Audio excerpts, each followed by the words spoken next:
Bienvenue sur Top Invest, la chaîne des top d'investissement. Ici, on parle essentiellement d'entreprises de qualité. Avons-nous une opportunité d'investissement sur GM, donc General Motors? C'est la question à laquelle on va essayer de répondre en se basant sur les états financiers de la compagnie. Ceci représente uniquement mon point de vue et non un conseil d'investissement. Et comme d'habitude, je me réserve le droit de me tromper. Comme d'habitude ici, voilà, compagnie automobile, vous savez déjà que ce sont des entreprises financières. D'accord? Donc, la façon de l'évaluer ici est très simple. On essaie déjà, premièrement, de voir si elle arrive déjà à se maintenir sur le temps au niveau des revenus, tout en prenant en considération la période actuelle. N'oubliez pas ça. Donc, la période actuelle, c'est ici. Donc, on voit qu'elle a un tout petit peu souffert ici. On est quitté à peu près de 140 millions, à peu près à 112, 116 millions par là. La marge brute ici, est-ce que cette marge brute-là a l'habitude d'être à peu près stable? Nous avons une marge brute ici, bon, bof, aux alentours de 10-13% par là, en moyenne. D'accord? Je dirais même qu'on est aux alentours des 11% par là. Donc, c'est la même chose avec Ford. Donc, en même temps, ici, on regarde la marge EBITDA. Est-ce que nous avons une marge EBITDA qui est assez stable? On constate quoi? Ça va, ça peut aller aux alentours des 10%. OK. Donc, au niveau ici des net income et free cash flow, je compare les deux. Donc, net income, free cash flow, qu'est-ce qu'on observe? Alors, on les met sur le même graphique. Déjà, je constate une chose. Les free cash flow sont moins élevés que les net income. Vous voyez, les free cash flow depuis 2014, on n'a pas rapporté d'argent. Attention. Mais on a eu des net income positifs. Généralement, quand je vois ce genre de choses-ci, soit on a pris de la dette sur cette période-là, parce que ça, il va falloir s'autofinancer. Et techniquement, quand on a ce genre de résultat-ci, c'est qu'on n'arrive pas à s'autofinancer. On a besoin des mecs de la dette ici pour pouvoir s'autofinancer. Attention. Donc, quand je compare avec la dette ici, le niveau d'endettement, est-ce que la dette nette augmente également sur cette période-là? Alors, je prends sur les 10 dernières années, on va le faire simple. Donc, on est à peu près aux alentours de 72 milliards ici, d'accord? Enfin, disons, à ce niveau-ci, on est aux alentours de 56 milliards. En date d'aujourd'hui, nous sommes à peu près à 89 milliards. Donc, nous avons pris en moyenne sur cette période de temps-là aux alentours de combien? Alors, ça fait 56, ça fait 13, donc ça fait 20, donc on a 33. Donc, à peu près 33 milliards de dettes. Donc, 33 milliards de dettes ici en 6 ans. Ça fait en moyenne aux alentours de 5 milliards par an. D'accord? Donc, est-ce que 5 milliards par an, c'est suffisant pour épurer, pour revenir, pour que ceci revienne à zéro? Non, pas du tout. Donc, qu'est-ce qu'on a fait en supplément? Est-ce qu'on a émis de nouvelles actions? OK. Je compare ça ici. Non, on a plutôt racheté des actions. Il y a quelque chose de bizarre sur ces résultats-ci. OK? Parce que c'est pas normal. Quand je vois ce genre d'entreprise, il y a de fortes chances qu'on ait pris énormément de dettes ici. Parce qu'en fait, soit les free cash flow sont mal comptabilisés, je pense que c'est le cas. Les free cash flow doivent être mal comptabilisés. S'il y a des éléments qui doivent rentrer en compte ici, qui ne sont peut-être pas véridiques. OK? Donc, je pense qu'ils sont plus dépréciés que la normale.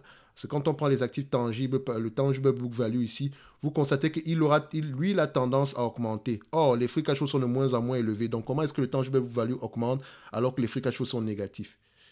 La dette, le nombre d'actions n'augmente pas. La dette est, voilà, c'est 5 milliards en moyenne. Donc, ça ne couvre même pas la moyenne de cette période-ci qui est aux alentours de 8 milliards. Donc, je pense qu'on a une mauvaise comptabilité à ce niveau. S'il faut faire attention, il faut aller regarder les rapports financiers en profondeur ici. OK? Comme dans toute chose par ailleurs. C'est pour ça qu'il faut toujours. J'ai pris l'exemple de General Motors juste pour vous dire que tous ces éléments-ci doivent être pris en considération ensemble. D'accord? Si on a des net income, on doit avoir des free cash flow. Si on a des free cash flow qui sont négatifs, ça veut dire que l'entreprise n'arrive pas à s'autofinancer. C'est-à-dire qu'elle émet de la dette ou elle s'endette plus ou bien elle émet des nouvelles actions. Quand on constate ici que les nouvelles actions, on n'en émet pas énormément, le niveau on rachète plutôt des actions ici. Le niveau d'endettement ici est à peu près, voilà, en moyenne, c'est 5 milliards en supplément par an. Or, le free cash flow est négatif dans moyenne de 10% en moyenne. Donc, ça devrait être au moins sur cette période de temps-ci, au moins aux alentours de 60 milliards de dettes qu'on aurait dû prendre en supplément. Mais il y a quelque chose qui me permet de dire qu'il y a quelque chose qui se passe dans cette compagnie-ci. Soit ces résultats-ci doivent être très faux à ce niveau-ci. OK? Dans tous les cas de figure, ça ne nous empêche pas de faire notre travail ici. Donc, on peut constater qu'en moyenne, c'est un business qui rapporte à peu près aux alentours de 8-9 milliards par là. À peu près la même chose que, euh, que Ford. Donc, ça va, assez correct. Maintenant, je ne vais pas l'évaluer par rapport à ce que je vois ici. Je vais l'évaluer par rapport au tangible book value, ici, dans les actifs tangibles par action. Je constate ici que les actifs tangibles par action sont de l'ordre de 60 milliards en date d'aujourd'hui. Le marché, lui, il a l'habitude de payer combien pour ce genre d'entreprise ici? Donc, quand je prends le price to tangible book value ici, en moyenne, enfin, je prends la médiane, Le marché paye combien? Ici, il paye en général 1,6 fois les actifs tangibles nets par action. Aujourd'hui, nous avons les tangible value de combien en date d'aujourd'hui? On a des... non, c'est pas ça. Donc, c'est le même chiffre ici. Donc, on a des actifs tangibles par action de combien en date d'aujourd'hui? On a des actifs tangibles par action de 43 dollars. Donc, si on doit payer 1,5 fois ici, on sera aux alentours de 60 et poussières. Je ne pense pas que, voilà, personnellement, je n'irai pas plus que 40 dollars ici. Et encore, il faudrait que ceci augmente année après année. OK? So, on a vu ici que les actifs tangibles par action augmentent. Les bénéfices nets, enfin, pas les bénéfices nets, mais le nombre d'actions diminue. Donc, ça peut avoir ça un impact sur cet élément-ci. N'oubliez jamais ça. So, moi, je pense qu'en date d'aujourd'hui, General Motors est voilà, correctement évalué. Sinon, dans le sens où, voilà, par rapport aux actifs tangibles, vous achetez cette entreprise, ça, ses actifs tangibles nets par action en date d'aujourd'hui. Mais est-ce que ça veut dire qu'on va l'acheter aujourd'hui? Non. Je dirais, on mérite une décote supplémentaire. Ça, c'est une entreprise qui pourrait être intéressante aux alentours des 20 dollars. Et encore, quand je dis pourrait être intéressante, ça, c'est vraiment si vous avez rien, s'il n'y a vraiment pas d'occasion d'affaires sur le marché. D'accord? C'est le genre d'entreprise qu'on va regarder. Mais voilà, personnellement, qualitativement parlant, il y a encore du chemin à faire ici. OK?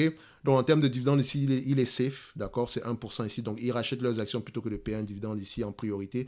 Donc, est-ce que le management de cette entité-ci est compétent? Point d'interrogation.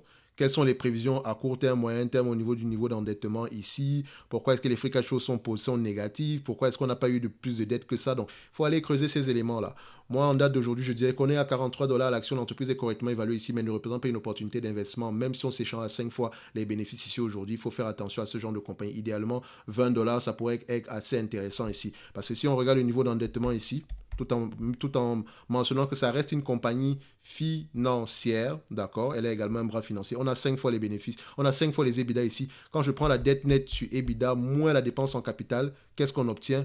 On obtient à peu près quelque chose qui va aux alentours de 46 fois des vertus. Et à la fin même, on avait à peu près quelque chose de négatif parce que la dépense en capital est élevée ici. Quand je regarde ici le CAPEX dans le capital expenditure en pourcentage du revenu. Donc, on avait quelque chose qui était aux alentours de 17% ici. Maintenant, on est aux alentours de 10% en moyenne. Donc, sur les 6 dernières années, on avait quelque chose d'assez élevé. OK? Est-ce qu'on a une dépense à capital élevée à ce niveau-ci? C'est très important à aller regarder. Également, c'est une entreprise qui a des investissements dans d'autres entités. Est-ce qu'elle ne reçoit pas des dividendes provenant d'autres entités ici qui ont une influence sur les bénéfices nets ici? Il faut faire attention parce que je sais qu'elle a des investissements dans des entreprises chinoises ici. Donc, il faut également aller regarder ça. Donc, quand on dit ici que l'entreprise est correctement évaluée, ne représente pas une opportunité d'investissement, c'est par rapport aux chiffres qu'on regarde ici. Mais il faut une entreprise, c'est bien plus que les éléments comptables ici. Oui, on commence par les éléments comptables pour déjà mettre de côté celles qui ne sont pas intéressantes. Mais les éléments comptables nous permettent ici de poser les bonnes questions et de se focaliser uniquement et de voir quel type d'entreprise nous avons devant nous. Ici, nous avons clairement une entité qui est cyclique. On n'attend pas à avoir des périodes de 15, 20, 40. Non, pas du tout. D'accord? C'est pour ça que quand on dit toujours que Tesla, c'est un fabricant d'automobiles, vous refusez. Parce qu'à la fin de la journée, ça doit ressembler à ça.